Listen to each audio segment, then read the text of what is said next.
When I think of black coffee, I think of like, I keep looking at your producer guy. When I think of black coffee, I think of like car salesmen smoking cigarettes. Yeah, like what's doesn't want to go home. With Alex Baldwin? I'm thinking Al Bundy. Al Bundy, okay. That dude drank black that's coffee. Not car. That's shoe salesman. Yeah, that's same shit. Worse. Yeah, the worst. Same shit. Yeah, I dig it. So let's get into your story, because obviously This is the financial advisory podcast, not official financial advice, never official financial advice. And some of the things we're going to talk about, we're not going to suggest. We're going to show you the ways we fucked up, right? So you got a pretty unique story. You didn't come from realty. No. You came from a completely different background, as did I. So get into your origin, man. Go back to graduate high school. What's day one after high school look like for you? I just pulled my report card out. I graduated. My cumulative GPA was a 1.9. Damn, dude. I thought you were smarter than that. I really did. I am really smart. Dude, I scored a 27, 26 on my ACT. Okay. Yeah. And that's what was so off-putting, like when I was showing my lady. Bored. Yeah. Same. Man, just super bored, but like that's where like just learning when I got to college and started doing some different stuff, like a little bit better. When I got to the Marine Corps, even better. I think it's just more so of like Gary Vee talks a lot about like when kids, it's like when they're reflecting lower grades or whatever, it's like maybe there's some deficiency there, or they're also just bored. Like they just don't want to apply themselves within certain classes. You're high functioning, so as you apply yourself, you find success. Just being dude, if you're passionate about what you do, yeah, and you're gonna dive in, you're gonna learn it, right? So high school, ventured off and a little bit of JUCO, played about 5 minutes of pro baseball. Hold on, I want to talk about that. I want to cut you off, but I've heard you speak several times. I know you. And you always say 5 minutes pro baseball. What exactly was that? Tell me. Just minor league baseball, man. Right, I understand. Is that a season or two? Is that one season? Is it? Not it's not 5 minutes. So what is it? So what? Tell me. About 5 minutes. I just, like it just didn't last long. It's kind of, and like it's a little bit of a source topic for me, so I don't talk about it. Okay. But I like that it's a scab, and we'll get into this. Yeah. As we progress in the podcast. So I won't venture into it because I like the scab that it is for me. Okay. Because baseball was this one thing. So growing up, playing ball, going through high school, brother, I threw the ball 91 miles an hour and I'm left-handed. Yep. So, which is huge. If anyone doesn't play baseball, right, throwing 91 as a righty is good. As a lefty, you can go wherever you want. Wherever you want. I had a buddy, Sean Thompson. Yep. He played for Thunder Ridge. He was throwing 92, 93, left-handed, played center field. Great player. He got drafted straight out of high school. Right? I went to a really good high school, and I was a similar position as him. I played center field and I pitched, and I was left-handed just like him. Yep. I went to practice. I practiced hard when I was at practice, but that was it, man. Like I went and hung out with my girlfriend after practice. Like I wasn't like when they told you practice was over, you said, "Okay, practice is over. I can go do." That's it. Like there was nobody really like. I didn't go to the best high school, and I had good coaches. I don't want to shit on them. Sure. But I didn't have coaches that were necessarily setting me up or putting me in a position to win. Like for example, you didn't have a will. For Will. No, brother, they didn't even make calls for colleges for me. Right. This is how unprepared they were. Right. I ended up going to a JUCO down south because one of the guys that used to go to our school, he was a coach down at a JUCO. His father still lived in the neighborhood of the high school because that's where he went. Mm-hmm. He's like, you got to come see this kid. So they come watch me play, and after a game, they're chatting with me, et cetera, and they asked me like, well, why would we pick you? Like that was the first time I'd ever been challenged of like, I wasn't a cocky kid, but I'm like, I played well, dude. Right. I was ranked well, Gatorade Player of the Year. Like I did a lot of good stuff, and I'm like, well, hey, like this is what I've done in pitching, and like we got a lot of guys like that. Mm. Hey, I've got 25 stolen bases. Yep, we got guys with more than that. Yeah, we got, hey, I've hit this many home runs. Like, yeah, we got guys. It was just really challenging of like just a perspective on that higher level, right? But we're ready for that question at all. Nor did I have coaches prepping me. Right, so like you just, but I see what you're saying. I didn't know what I didn't know. Of course. Right. So then when I get a walk on and I start getting into some professional baseball, I hated it. Mm. Like because it's a high school baseball, man, being a part of a Little League World Series team. It's fun. So much fun. Hard work, but so much fun, dude. Like I remember, man, like in high school, one of our buddies, his dad was like the dad that would hang out with all the kids. Yeah. He brought a grill onto the field. We'd barbecue and hang out in the field with our girlfriends, like on Friday nights and stuff like that. They'd turn the lights on. I mean, real fun, man. Like college, short-lived because I got a walk-on. I got an opportunity. So I did a walk-on, and it was overnight business. Yeah. And I was uncomfortable. I know where this is going. I was waiting for that. Yeah. Yeah, man, I was uncomfortable. To not fun anymore. At all. Yeah. The most individual team sport you can imagine. I bet. Right? And it's not, it's like and politics. There's politics involved too. Yeah, and like you're alone in good company. Like there, like no one did anything bad to me. No one abused me. Nothing like everyone's there to get to the next level. That's it. Yeah. I had a buddy pass away in Iraq who was in high school with me, and I kept remembering when him and I would go on jogs and stuff, like in the summer after high school, and then like before that, like in the spring before you graduate, we would go run the Highline Canal together and go on jogs. And I just remember him talking about his brother being in the Marine Corps. I remember like how excited and proud he was to be a part of this thing that was just bigger than him. Yeah. And I would talk to him like that's how I was looking forward to baseball. And it wasn't, and the reason why I leave it a scab is because baseball is the one thing that I should have just gone further in. I should have just been more resourceful. Not that I had the capacity to do it, but man, I just, I probably left too soon, right? And probably is a safe word. I left too soon. Yes. Doesn't mean you're going to go here, but you could have gone somewhere more. And regardless of how far you make it, right? Like just knowing man, I left too soon, and I let some things get to me. I wasn't prepared for it. I didn't have the capacity, nor did I really resource, right? So when my buddy passed away on his first deployment, that's when I went, that's when I come home, cool, and I start asking my dad questions, and we'll kind of forecast a little bit. Because baseball is such a sore topic for me, baseball is the sole reason why everything else that I've done, I've been balls fucking deep. I can see like that now. Never again am I gonna like go into something and not go all out, right, and be the best version of myself or whatever it may be, and you're just gonna have to drag me out of this fucking thing. Well, I'm glad I asked that question because you've glazed over that so often. That I've picked up on that. Yeah, right. I'm pretty good at this. It's probably 3 minutes of pro baseball, not 5. So I picked up on that. So I knew there was something there. Oh yeah, I'm glad I asked you. That's a great story. I can now see where the rest of that shit comes from. Because once you get burned by anything, if you're successful, you never get burned that way again, right? And like talking about it, and talking about it at length is somewhat therapeutic, right? Sure. But see, that's what I'm trying to avoid. I get that. And I'll talk about it with you. That. No, I get that. Here's why. I feel that sometimes therapy, in any sense, could be marriage, couple, whatever. Sometimes if you go to therapy of why am I the way I am? Yeah. If you unveil that, you fuck up the formula. I'm paranoid of fucking up my formula because I am the way that I am. Yeah. I don't care to know because if I uncover that, you might wake up and just love dick. This might just be, and it just it might be, it might be anything. Okay, you know what? Now I'm comfortable being lazy or whatever the fuck it is. Yeah, right? no, I know what you mean. Yeah, it's very. I'm accepting, but I'm not. But like, I'm not okay with it, right? Like, and people have to understand, like, hey, I've accepted, right? I'm 39 years old. Yeah. Even well before that, like, I accepted. Sure. Even like when I'm going through the Marine Corps, and I get done with my first 4 years, I'm still a youngster. Could I go back and still play in my mid-20s? For sure. But I had already grown as a human. It was no longer something I wanted to pursue. So I was accepting of what baseball was for me, but I was not okay with how I left it. And like, it's okay to like not be okay with that. Yeah.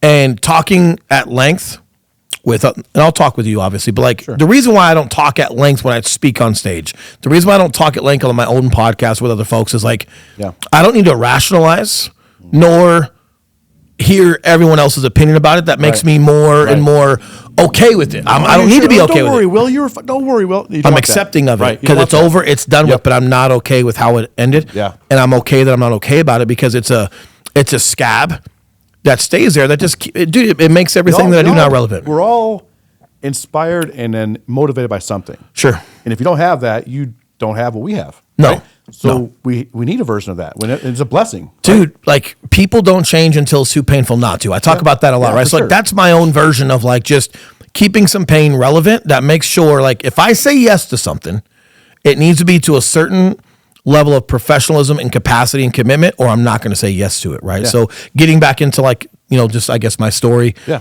Went from that, joined the Marine Corps, was a part of the infantry in the Marine Corps and got attached to special operations for a bit. I was a fast Marine, which was pretty cool. And did that for just under a decade. And then from there did some government work. And then from the government work, which also like sore topic, not exactly what I thought it was going to be. Because you wanted to get out and make more money doing the same thing. What was the reason for government I was work? kind of like just looking for more stuff, and they romanticize. People tell you what this thing is when you go in. So when they recruit to government work, contract work, they kind of romanticize what it is, and of course you make more money. And it just wasn't necessarily like just the culture that I wanted. Yeah. So no problem. So I had a skill set. Was that a contracting thing where you had to say a certain amount of time, or were you able to leave whenever you wanted to? Yeah, you're on a contract. Okay, so yeah, typically they do it for about a year. Yep. He's like, okay, and, this is all done for me. I'm moving on, going back home, going home. life. Okay. Yep, going home. Yep. And so I decided to go home, and wasn't really like, I wasn't sure what I wanted to do, but I knew I wanted to go home. So, I applied for fire departments and police departments, and I got into the police departments. That was the first one that responded, and so I joined the police department. And I was a patrol cop there. Did a couple stints with some different units, but you say there, was that here in Colorado? Yeah, okay. Yep, here in Colorado. Which department? Aurora. Okay. Yep. And exclusively? Then yep. All Aurora. Okay. Cool. I didn't cheat. I don't know how it stayed works. exclusive. Yeah. Did that for about 5 years, and I had a buddy, and mind you, even going to the Marine Corps, I never thought I was going to retire as a Marine. I didn't know what I was going to do out of the Marine Corps. Right. I just never envisioned myself staying forever. It's not a 20-year thing for me. Then doing cop work. Loved it. I appreciated what it was for me, but I never saw myself like doing that forever. I always thought there was just more, right? So while I was a cop, I had a buddy who owned a supplement shop, like GNC's, but they did food prep and some other cool stuff, and it was called Fit Republic, and I would buy my supplements there. It was right next to the gym.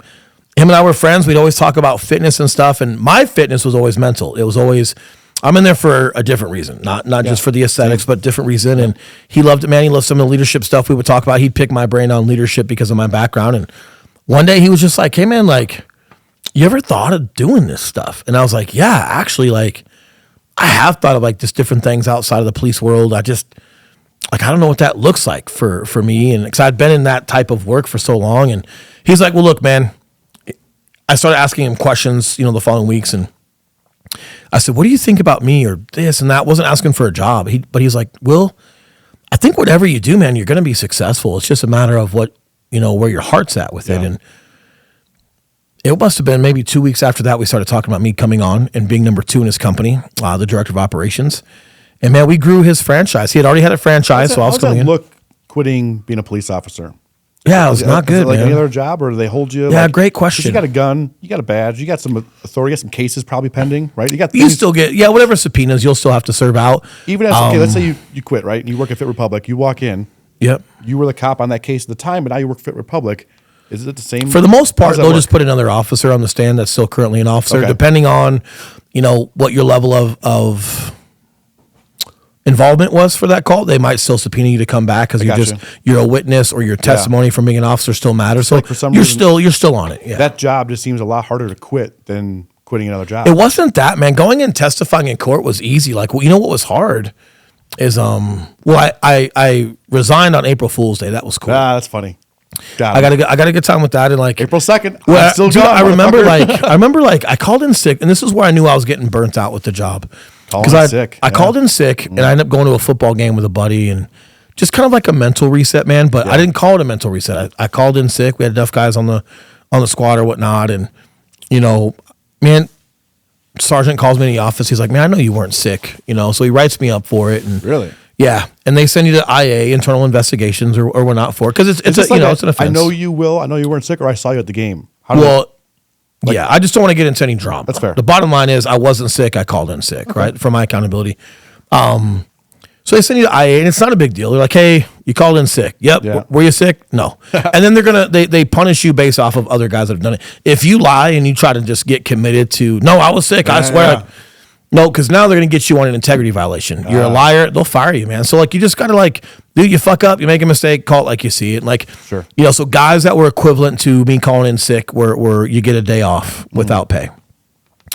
And that, that type of punishment didn't bother me. What bothered me about me is I'm just not that guy, bro. I've never, you've known me for a while now, not only do I not call in per se, I don't let my team down. Sure. They had enough guys on the street that day, but it was just the fact of what if something happened when you weren't there? Exactly. Just being detached, just man, I'm detached, and I'd rather call in sick than not go.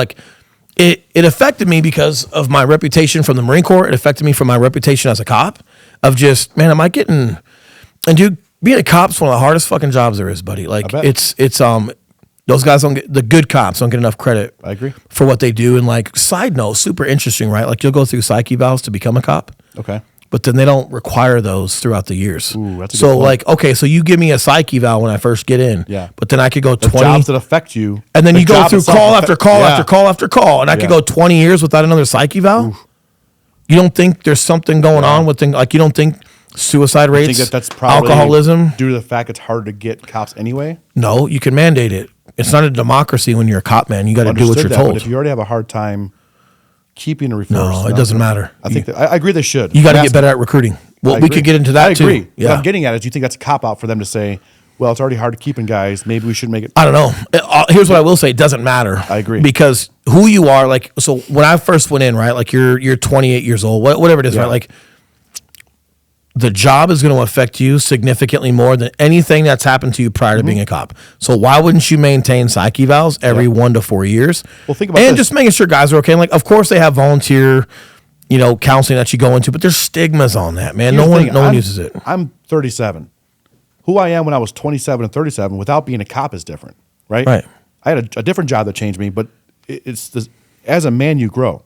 If Yeah, you have man. a job that also affects you, Trauma. it's super uber imperative. Trauma. Yeah, man. So like, what bothered me was, man, cool. You get a day off, they write you up, whatever. Like, Yeah. And the other cops will tell like, oh man, it happens. Like it's all like, but for me, I was like, I'm not so concerned that I was getting my pee-pee smacked.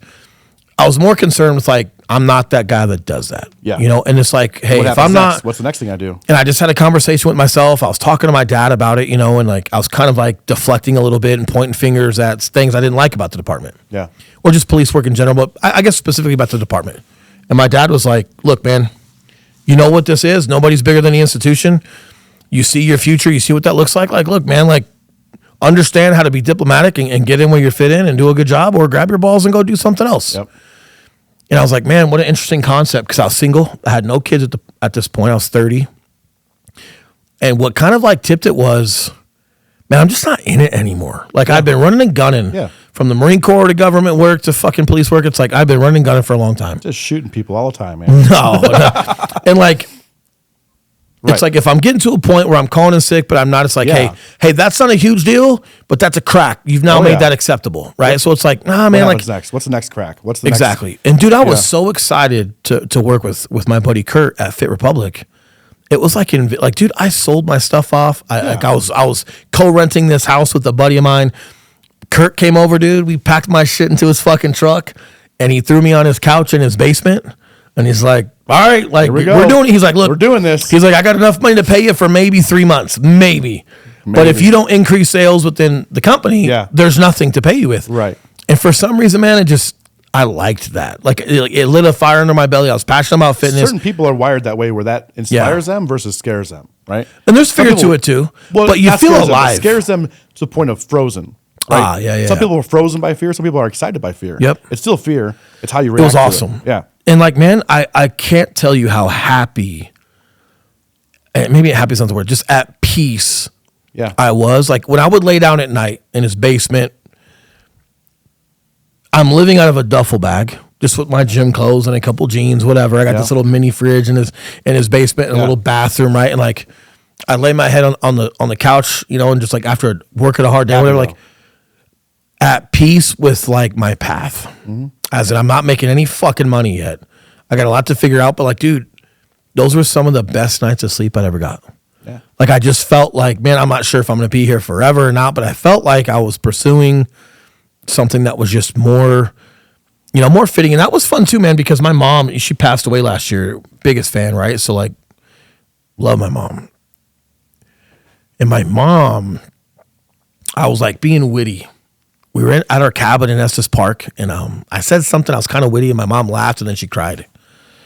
And so then I'm laughing that she's crying, right? Like my mom, 3-time Olympian, bro. She's tough as shit. Like, what are you crying for? And like, she was like, I just feel like I got me being witty. Will back. She got Will back, and I was like, what are you talking about? And she's like, my dad was a Marine, and my dad was that side, and my grandpa's on my dad's side, and long line, my mom's side, long line of Marines, long line of decorated dudes. And she's like, it's not that. You're not that. Like, you're that, and you're good at it, and and she's kind of mocking it. And but she's like, the Will before all this of just athletic. High school baseball Will. But funny, lighthearted, just caring, It's not that I didn't care in that other world, but you got to be a different version of yourself to do that, to do that work. And she's like, man, I just feel like I got it back. And like, but what was so cool about my mom, man, is like when I left pro baseball, and I'm deciding to go to the Marine Corps, it was this was like 04, 05. Yeah. This is when the wars scary, get, and I'm not only am I going in the Marine Corps, I'm going in the infantry. It's like, my mom never said one word, man. She never said, are you sure? I'm going to be scared for you. Bro, she just supported me. And then when I came home, because I told her, I was like, I've been home for a while. She's like, yeah, but you're out doing this stuff. Then you're finally coming home. And she's like, I'm so excited that you're coming home, but you're just doing the same shit here. Yeah. You're doing over there. And then like when I finally left, dude, like my mom could like breathe. And now that I'm a parent, it's like if you knew that was a burden to her earlier, I wouldn't have done it. Yeah. That's what's so cool about my mom's support. Yeah. Like people talk about unconditional love or whatever, like real cute until you're like, you have to really, really support, even to the point where you don't open your mouth because you don't want to like you wish you would hinder someone's ambition. And you wish they would because because you don't know sometimes. Well, by the time I knew, it was too late for her to, but like, so all it gave me was just this extreme level of gratitude for the mother I had. Right. But she's like, she just felt like, hey, you've got this other side to you that just hasn't been pursued yet. Like you left baseball and then you did this G.I. Joe shit. Cool. And you're good at it and whatever. But now you're back to fitness and you're helping people and it's not dangerous and you're helping people better themselves, not necessarily keep themselves safe or out of danger. It's just different. Right. Yeah. And she's like, I just don't think you've pursued that. And she's like, it's so cool that you are. Right. And like, that was the funnest part about Fit Republic, man. And, so I did that for just over 2 years. We went from, 2 to 14 stores in 2.5 years and crushed it. And, like I was working a lot of hours and grinding and great experience. And I remember one time, man, like, my lady, she was like, hey, have you ever thought like if you work 16 hours a day for your own thing, like what that would be? And I was like, no, I've actually never thought of that. I've always fit. No one does when you're in the grind. You don't think that. You're thinking, well, and dude, I've always how do fit. I make this better? I've always fit into an institution, right? Marine Corps, police work. Like I've always owned my lane and maximized and taken ownership of my position, right? Like you're a patrol cop on the street. What does that entail?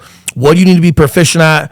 I was the best at it, my opinion, right? Like I was uber capable at my job. But I'd never thought of like owning my own thing. And like, so that kind of sparked. I had a buddy, Alex Chapman, good dude. He was in real estate. I helped him with his events called Fitness on the Rocks. In the interim of like starting to leave Fit Republic, but not sure where I was going to go. Like I had left, but like I need to make a couple of bucks on leaving. He's like, hey dude, come sell some booths for Fitness on the Rocks. And I crushed that for him. He's like, bro, and I told him my lady was talking about real estate. He's like, you would crush. And he's like, I'm in it. I've been in it for about 6 months. I've been crushing. He's like, dude, you'd be one of the best to do it. And like, so man, I took a leap of faith on it. I just like, well, I want to do my own thing. I don't have a better idea. But I didn't look at, and this is what's important for folks.